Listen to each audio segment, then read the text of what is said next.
मध्य प्रदेश में विधानसभा की 230 सीटों के लिए 17 नवंबर को वोटिंग होनी है। प्रदेश में इस बार भी मुख्य मुकाबला कांग्रेस और बीजेपी के बीच ही है। साल 2018 के विधानसभा चुनाव में कांग्रेस ने बीजेपी के मुकाबले कुछ सीटें ज्यादा जीतकर राज्य में सरकार बनाई थी, लेकिन बाद में ज्योतिरादित्य सिंधिया की बगावत के चलते सरकार 2020 में गिर गई। इसके बाद एक बार फिर प्रदेश में बीजेपी की सरकार बन गई। इस बार बीजेपी ने साफ कर दिया है कि उनकी तरफ से सीएम का कोई चेहरा नहीं है।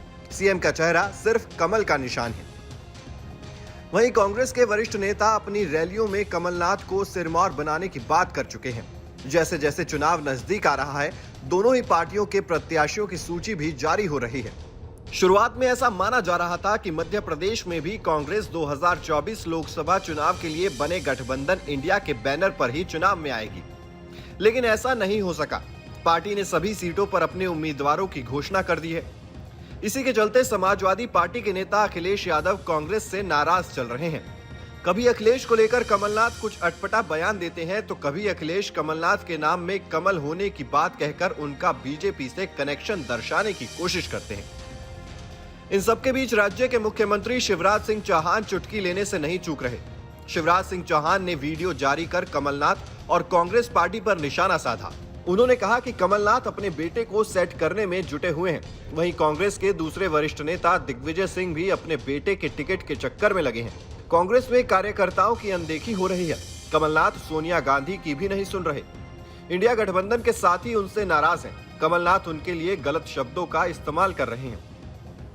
ये चुनाव श्री नकुलनाथ जी और श्री जयवर्धन जी के भविष्य का चुनाव बना दिया कांग्रेस ने। ऐसा लगता है कि मध्य प्रदेश में खड़गे जी ने कांग्रेस के टिकट बांटने की फ्रेंचाइजी कमलनाथ जी को दे दी और फ्रेंचाइजी लेके कमलनाथ किसी की नहीं सुन रहे हैं। नकुलनाथ जी को स्थापित कर रहे हैं, उधर दिग्विजय जी जयवर्धन जी को स्थापित कर रहे हैं।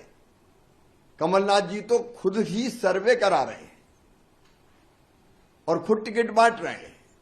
दिल्ली का सर्वे नहीं, दिल्ली की सुनना नहीं, इंडी का पता नहीं गठबंधन का। उस गठबंधन को अपमानित करने का काम कर रहे हैं। अखिलेश बखलेश, ये उनकी भाषा है। अब वो ना तो इंडी गठबंधन वालों की सुन रहे हैं, ना वो खड़गे जी की सुन रहे हैं, ना वो मैडम सोनिया गांधी, राहुल जी और प्रियंका जी की सुन रहे हैं। वो तो अपनों को स्थापित करने के काम में लगे हुए हैं।